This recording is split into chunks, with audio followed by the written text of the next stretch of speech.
Hey everyone, welcome back to the Fertility Confidence Podcast. I just got off a really wonderful conversation with Emily of the platform Plenty, the couples focused investment platform. And we got to chat all around making smart financial decisions and asking the right questions when it comes to your fertility journey. And as someone who lives in Ontario, I've always lived in Ontario my whole life, but Fertility Confidence Method serves women globally. It's constantly a learning process and also sometimes a bit of a shocker to me when we get in the realm of talking about different insurance and employer coverage and the financial aspect of not just fertility, but then also birth and what comes of that, because it's different everywhere. And for me in Ontario, there's different considerations that we have. So here in Ontario, over the last couple of years, they've launched a funded IVF cycle. If you are eligible, you have one. It includes 2 retrievals. But I know that's relatively new. I want to say, maybe last 5 years, maybe less than that. Don't quote me on that. I should have maybe looked that up. Did not plan on bringing that up. But not all provinces have that. Not all states have that. There's varying different grants and things that you can apply for. But the reality is that when you're getting into assisted reproductive technology, there is a financial burden with that. Whether how high that financial burden is going to be depends on your journey and also depends on how long you're willing to continue trying. And so making smart financial decisions now, and Emily was a wonderful resource because she actually chose to freeze her eggs before her and her husband started the company so that they had the time without the pressure of building their company before starting their family. Obviously, especially if you're listening because you're already in the thick of your fertility journey, we can't go back in time, right? And I mentioned to Emily at the end, sharing her journey about freezing her eggs, I think is so important because there is definitely a need to have that conversation around having that insurance policy, for lack of a better term, in terms of starting and growing your family. But how do we, knowing we can't turn back the clock, knowing that IVF likely wasn't on your bingo card if you are in that time frame, or if you're starting to think about entering into the fertility clinic realm and the financial aspect is making you nervous or holding you back. Emily has some really great tips on what questions to start asking, what things to start looking out for, and how to start really just looking at finances and where can you and your partner or you alone make some decisions to lessen that financial burden. And the other question I really loved asking her was for partners who are skeptical of investing in their fertility journey, like how do we open up that conversation? She had some really great tips in there as well in terms of how do we look at this from a whole together. So hopefully you enjoy this episode. I think I can think of like 30 more financially related questions I could ask Emily. We might have to have her back on perhaps for a little like podcast or Q&A would be wonderful. You can find out more about this amazing couples focused investment and financial planning platform that Emily and her husband have created called Plenty over at withplenty.com. I had to look. I almost said the wrong website. Wouldn't it be the first time? Withplenty.com. I'll pop that in the show notes and I will see you guys in the next episode. Hello, Emily. Welcome to the Fertility Confidence Podcast. Thank you so much for having me. I am so excited to chat. We were just chatting before I clicked play how I've actually been looking for someone kind of with your expertise, a little more of the financial information when it comes to the fertility journey. It's obviously a conversation I have a lot in my practice and with my clients. But before we get into that juice, why don't you share a little bit about you? Yeah, for sure. Happy to do so. So my name's Emily. I'm the CEO and co-founder of Plenty. Plenty is an investment platform built for couples. And I came about this idea when my husband and we actually started the company together. When we got engaged and we started thinking about these really common questions like how much do we need for a house? How much do kids cost? And both of us have a background in finance. And so that was where, we really started thinking a little bit more about what it was going to take, what's the best place to put our money. And when we started learning more about how the financial planning industry worked, that was where we really started seeing, oh wow, it's really broken for everyday couples, especially if you don't have a background in finance. Hmm. For both of us, we knew the questions to ask. We could understand, are we being fairly charged? Are we not being fairly charged? What is real? What is snake oil? And I Hmm. think through that experience, we're like, wow, people are at such an important point in their lives, especially this millennial generation who are entering these really important decades. It's more important than ever to build a product that actually works for everyday couples. And I Hmm. think because both of us have spent over a decade in Silicon Valley, both working in fintech companies, I think for us, we were like, okay, it's time to roll up our sleeves and build it for ourselves. That's amazing. And something that, like, I know in our relationship dynamic here, my husband loves reading about financial things. He loves the stock market. He's super fascinated. Whereas I'm just kind of like, Yeah, he gets for jibber sure. jabbering about all of it. And I'm like, I have no idea what you're talking about. Or, I own a company, I run a company, I sit Yeah. down with my accountant and my bookkeeper multiple times a year. And I'm just Mhm. sometimes I'm like, okay, can we, speak in English? Yeah, for So I sure. can totally understand, I personally have the fear of like investing and Mhm. what do we do, where can we be smart about this, and also as the strong independent woman that I am, I don't want Yeah. to leave it all to my husband Yeah. either. So Mhm. how did this come up? So I'm not sure if you want to share a little bit about your journey Mhm. in the fertility space, but did Plenty come before or after?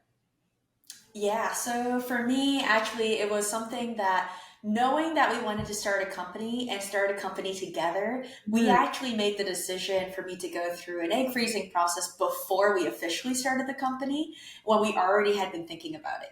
And part of that was, having done enough research, having had enough, understanding of just how much it can cost down the road.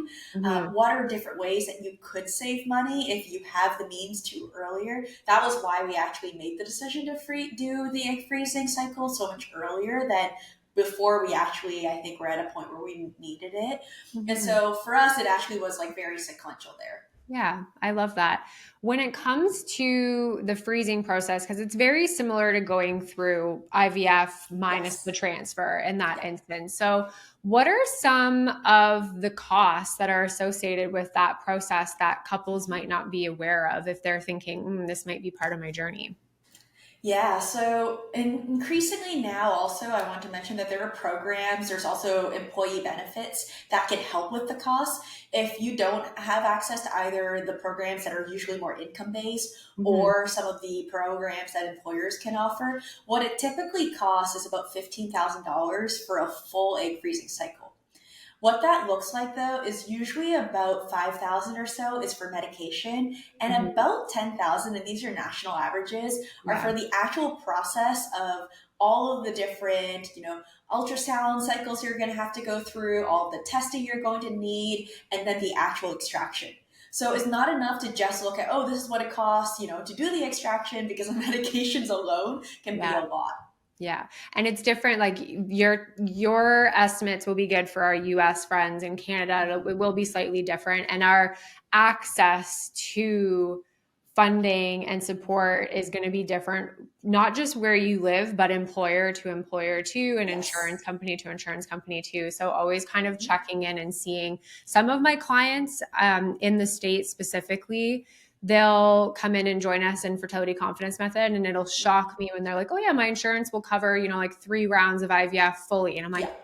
really? Like, that's so good. And then Yeah. others where they're like, oh my god, if you even mention that you did this one blood test for fertility, like, we're not covering anything Yeah. ever again, Yeah. basically. Yeah. So figuring that out and where there might be some wiggle room or changes Mhm. that you can make is also something probably worthwhile to look into, right? And I'd say, like, don't be afraid to ask the question. So Mhm. we've worked with couples where one of the guidance that we've given them, one couple in particular comes to mind where they actually were about to think about changing jobs, and they had a couple different job offers that they were considering. And, after being reminded, it's like, hey, just ask, do you have fertility benefits? You guys are trying, it looks like you might need IVF, or you might need, some additional support that is very expensive. And when they started looking at their different job offers, one offer actually did cover Mhm. fertility treatments, and some of the other ones had no coverage at all. And so that, there was a small pay difference, Yeah. but that already more than makes up the pay difference when one employer can fully cover, or almost fully cover, any of the treatment costs. So Yeah. I'd say, like, for that, don't be afraid to ask employers, especially before you're thinking about an offer, or even when you're with an employer. And then the other thing is, especially in the US, there's a bit of a whack-a-mole for insurance Mhm. companies. Like, every insurance company, every plan Yeah. within an insurance company is different. And knowing what you are eligible for before you finalize a plan, every single year you can choose which plan you want to use through open enrollment. It's a great opportunity and a great time to call in and say, hey, how much does this cost with this plan? And how much does the same thing cost with this other plan? Because you'd be shocked at how big of a difference it can be. Yeah. And what are some questions that people maybe should be considering asking their insurance company specifically when it comes to fertility coverage? Yeah, so asking for coverage that it can go all the way from, let's say you are thinking about having a child at all and starting from there, even looking from different plans or different types of providers, you can see, okay, do you cover childbirth? Is there a maximum amount that I can pay out of pocket? What happens if I need a C-section? How much do each of these things cost? Hmm. And I've seen different plans where the difference is almost $15,000 for one plan, where the difference for someone paying out of pocket is only $100 per month. So if that's something you're planning for, it can be a very easy way to save a lot of money just by doing some homework up front. Yeah. When you're starting to look into fertility treatments, if there's eligibility questions. So at what point does my insurance cover this? If I want to get egg freezing and we haven't been trying for at least a year, and I don't have documentation of having been trying for at least a year, Right. then what happens? And some providers will say, hey, we need to prove that you've been trying for a year before we'll give you any kind of fertility treatments. It's only as a last resort. Others will say, hey, if you're over a certain age, then Right. we will actually provide coverage for one egg freezing cycle, for example. But every provider is different. So just knowing what it might cost for the different scenarios based on where you are can help you save a lot of money. Yeah, one of the things I've seen in the States too, in particular to IVF, is insurance companies saying you need to do 3 IUIs or six Yeah. IUIs before we will cover Yep. IVF. And so I've had some clients where they're like, my clinic's telling me IVF is, my best option, but I have to spend these next Mm-hmm. 3 to 6 months doing these IUIs. I'm like, that's so Yeah. frustrating to Right. get your coverage. But those are good questions to kind of have knowledge around too, is like, are there stipulations to getting that coverage, Yeah. those eligibility questions. So that's Yeah. awesome. I love that. So yeah, the insurance piece, I feel like we could probably talk forever because it's so different everywhere. Like Mm-hmm. the concept of having to pay for a C-section is obviously not a burden we have here in Ontario.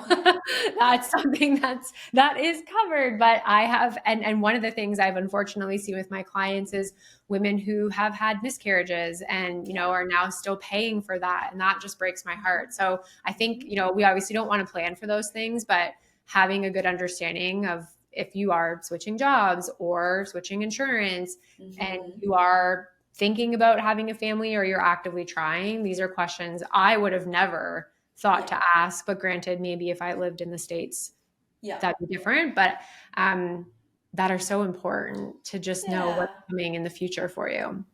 And it's kind of like, if you think about the last 20 or 30 years, when people talk about money and talk about the things you need to save for, you save for retirement, you save Yeah. for buying a house, you save for sending your kids to college. And Mhm. these are like the three big milestones that everybody talks about. Everyone is normalized when you think about financial planning, you think about these things. Yeah. It's not normalized to think about how much money it takes to actually, especially even just conceive and have a child medically. And Yeah. so these are things that for a lot of couples, or frankly, even daycare. And these are the two goals that are most commonly the ones that surprise a lot of couples when they enter this point in their lives where they are thinking about it. And it's also the most common point of regret that we've heard from couples when, let's say, they decide to have a child, or maybe their child is too, things just cost a lot more than they had expected. And it's hard to go back in time and be like, I wish I knew that, 5 years earlier. Hey guys, our friends over at Needed have made grabbing your supplements that much easier with their Women's Complete Plan or their Fertility Support Plan, both of which you can actually customize to your personal preferences, which we love. Their Women's Complete Plan includes their popular prenatal, which you get to choose if you want their essentials, their powder, or their full force capsule option, an omega-3, either fish or vegan, their collagen, and their pre-probiotic combo. I personally take and love their pre-probiotic as someone who has struggled with their gut. It's one that's actually made a big difference for me. A great combo to support your gut health, your inflammatory pathways, and your overall nutrient status, which we know, and you know from being Fertility Confidence podcast listeners, these things are really important when we're on our fertility journey. This power combo is going to support you not just through your fertility journey, but through your postpartum journey as well, and take all the stress out of what to start, what to stop when that time comes. So you can find Needed's complete or their fertility support plan over on thisisneeded.com and enjoy 20% off your first order with the code Dr. Kelsey. In this same kind of realm of conversation, I know from doing this work that IVF is often not something people have planned for. Yeah. And, like 98% of the time, it's not something people have planned for or thought about that they would need.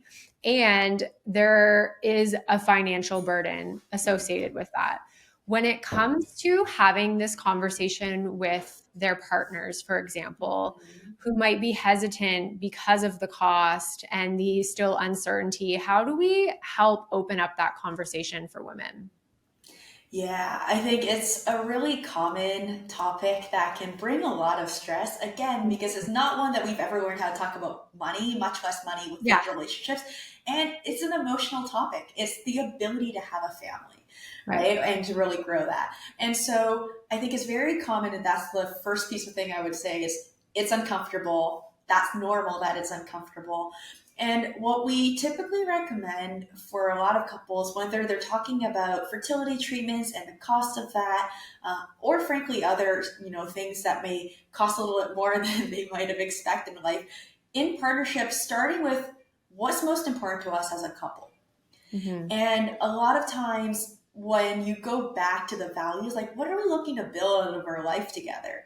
And if family is one of those things, then while it can be a larger cost than expected, one thing that's also usually helpful is we like to introduce this regret framework, which is, okay, picture yourself 15 years down the road. Right. If you look back, how much, even though right now $25,000 may feel like a lot, when we are 45, when we are 50, do we think it is going to feel that much? Or if we're looking at our child at that point, do we think it's worth it? Right. And I think that's oftentimes just trying to connect with, the answer isn't always like yes or no for that. Yeah. And it might be like, hey, you know what? Maybe the treatments, because we need multiple rounds and things do add up, might be 100,000. And for some couples, maybe that is the point at which it's like, I don't really know. Yeah. Like we were on the fence to begin with. Maybe that's the thing where like, maybe it's not a fit. Or maybe for some other couples, they look at that and they're like, yeah, that's a slam dunk. That we won't look back and regret that. We'll be so much happier having used that. Yeah. And so that's usually, I would say, starting from what's most important with us. Will we regret this down the road? Thinking about not just where we are now, but thinking about where we might be down the road. Right. And then ultimately getting to, hey, it needs to be a decision that no one person is forcing the other person. And so making sure that there's also space. And sometimes in these heated conversations, it's actually really healthy to take space, to process separately, come back together, especially when, emotions might flare up. And so that's the final piece of advice we'd have, is just making the space, kind of process together, talk about where you each are, go back, off and take your own space and then come back together. Yeah, I love that. I think coming at it from an angle of like, what is our goal together and where do we see our lives? And it's not necessarily about even asking your partner or yourself, like, is it worth it? But is this Yeah. spending in alignment with how we see Right. our lives moving forward? And you're Right. so right. It can be such an awkward, uncomfortable conversation. Finances are often a very tricky subject in Mhm. relationships, but we can also take this and use it as a learning opportunity, because fertility is probably not going to be the first Yeah. big financial conversation you have to have either, For right? Or sure. maybe there's going to be more to come, and more things that Mhm. come down the road. And the more you two can connect on that level and have these conversations, the easier the decisions are going to be in the future too. Yeah. And Mhm. uncomfortable conversations get easier with practice. Yeah. Amen. Okay, so let's say couples are, in the thick of their journey, they're starting to think like it's time to seek some support. Maybe they don't have a lot of insurance coverage or don't have any insurance coverage. What are some financial pointers you can give our listeners to help positively impact that potential burden that they're going to be entering? Mhm. I think one thing that we've seen is it's really important to understand where are you currently. And so Mhm. what we suggest there, and one thing that our product makes very easy is first take a snapshot of what do you currently have separately and together. And so, for example, in our product, you can connect all your different accounts and we give you two views so you can understand what's ours and what's mine. But it's really important to understand just what's your baseline? Like, where are you today? How much do you have that you consider your money? How much do you have that you consider your money together? And of that, that also then helps you understand, okay, this is how much flexibility we have for this decision. The second part of the decision is that it's really important to understand where is your money going today? And so, really, really looking at the last couple months or even the last year, where is your money going from a spend perspective? Are there any areas where you're like, hey, you know what? Maybe this is so important to us. We're living in a place that we're renting it, that maybe it makes sense to downsize so we can save a little bit there. Mhm. Saving, even 1,000 or 1,500, that adds up really quickly. Yeah. So looking at really where is the money going right now, and are there opportunities for saving? And then ultimately what we say is, and then trying to understand if we're putting money aside every month, after we've done some kind of cut or after we've understood how much we can put aside for this, then this very consistently, and for us, there's been a ton of research into this. The psychology is very different. Create a goal or an account that is labeled, something to do with what you're working towards. And so if it is, hey, we want to start a family, then naming it as a goal and consistently putting money in, both of you actually emotionally connect with that goal more than if you just have a brokerage account. And so you will put money aside and you'll really feel you're working towards it. So that's the other part where we feel like understand where you are, understand how much you have to put aside or how much you could free up, and then actually moving the money into an account that is earmarked for that are the three most important ways to start to figure out, okay, how do we make it all work? Right. Yeah, I love that. And okay, so I was looking at the Plenty website Mhm. before we popped on here. Share a little bit more about what that looks like, how that helps couples. You just mentioned that I love that you can see kind of two different views and you can have it Mhm. separate and together. I think that can be really, really helpful. But how else can it help couples on their fertility journey? Yeah, so we are an investment platform, so there's a few different parts. The first part is we make it really easy for you to start making these financial decisions with your partner. You mentioned earlier that your husband is the one who's very comfortable with investments. That's extremely normal, by the way. It's actually, there's a lot of financial therapists that have tried to, and researchers that have tried to understand why is this so often the case with some of these gender dynamics that play out in Right. relationship. And Yeah. one of the most common beliefs is for decades culturally, when you talk to a daughter, you teach her how to save. You're more likely to teach her about couponing. You're more likely to teach her about sales. You're more likely in the grocery store to point that out. Right. And that is like how we're conditioned. When you have a son, you're actually much more likely to teach a son about earning and investing. You're more Hmm. likely to teach them that risk is good. And so shouldn't be a surprise that fast forward 10, 20, 30 years down the road, now you have these kids who have grown up into adults and that conditioning is still very alive. Yeah. Right. So all of that's totally normal. And then on top of that, I have a ton of beef with financial institutions where they throw out so much jargon that is impossible for like people who don't have a background in to understand. But there's a really good reason why. Having worked with enough financial institutions and talked to enough people who are in the industry, when people don't understand, they feel like they need to pay an expert. So that helps justify, Right. but it's really just a bunch of jargon that can be explained in much simpler words. And Right. so I'd say like these are all things that are very, very normal as part of that. One of the things that we think a lot about is how do you make it really simple for two people, both people to be involved in understanding where their money is. You don't need to both be the drivers, but you at least need to be a passenger. You at least need to know I have access, I have visibility, and I can understand what is happening. And then on top of that, we make it really easy for you to also get up and running with investing, minus all of the jargon, minus all of the, I need to click, 15 different buttons in order to do anything. Right. So that's the core ethos to how we built this. And in the investment part of our product, we have a goal around having a baby. We also have a goal around daycare where we've actually done a lot of the work for you in the US to say, hey, if you live in this state, this is what we expect things to cost. So we'll have done already the research of estimating it. And then we'll even take all the steps to say, if you and your partner are both contributing, and you have this goal where you need, you would ideally like to have a child in 2 years, then you each need to put aside $300 per month. Mm-hmm. And we'll actually do all the math for you, and then you can get up and running and start investing easily. We'll even match you into the right kind of investment portfolio. Oh, I love that. That sounds like it makes it so easy. Yeah, because sometimes Tyler sends me things. He's like, read this. I'm like, I quite literally can't understand every fifth word in this article.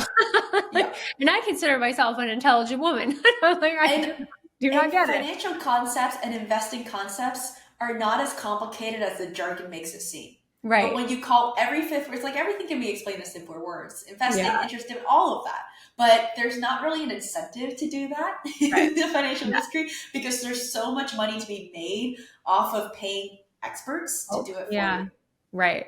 So Plenty kind of does that in the platform, helps support you, understand, know what you're doing, gives you tips and pointers, and helps you grow your money as well to make this an easier option for you if you need the money in the future for fertility or for whatever. Exactly, for a fraction of what you would pay a financial planner. Most financial planners are $2,500 to $7,500 per year in the US. Mm-hmm. I think Canada has very similar rates as well. And we charge $200 per year per couple. Right. Oh, that's amazing. I love that. I end all of my episodes asking for one piece of fertility advice, but maybe we can skew yours, Emily, to one piece of like other financial advice for our fertility couples listening. Mm-hmm.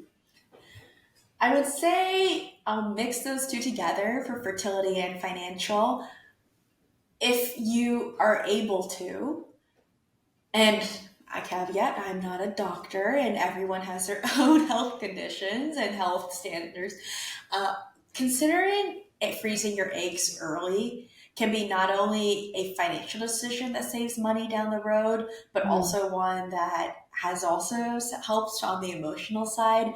We have talked to a number of couples who have to go through multiple rounds of retrievals that are very expensive and then immediately plow into the IVF portion. So not only are you doing all these rounds of egg retrievals that have so many costs as well as hormones and injections involved, you're then plowing into yet another round of injections to actually use those eggs.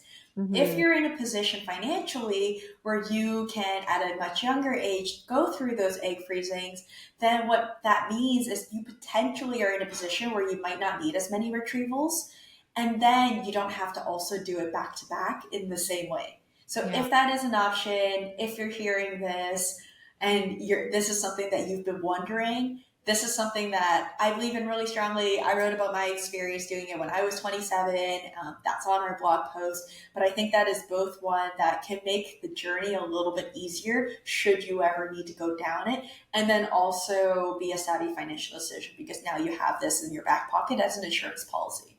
Yeah, absolutely. I hope you keep sharing your story because we definitely need to see more women talking about egg freezing. I think it's something I'm constantly like toying with in my brain of, okay, how do we take what we do, but reach a younger demographic that's like Yeah. not actively trying and not in that fertility realm yet to be like, hey, this actually might be a really important decision for you. Yeah. So thank you for being open with your story. I think more women need to hear that it's not taboo and that it's a great option if you have the availability to you and a smart option.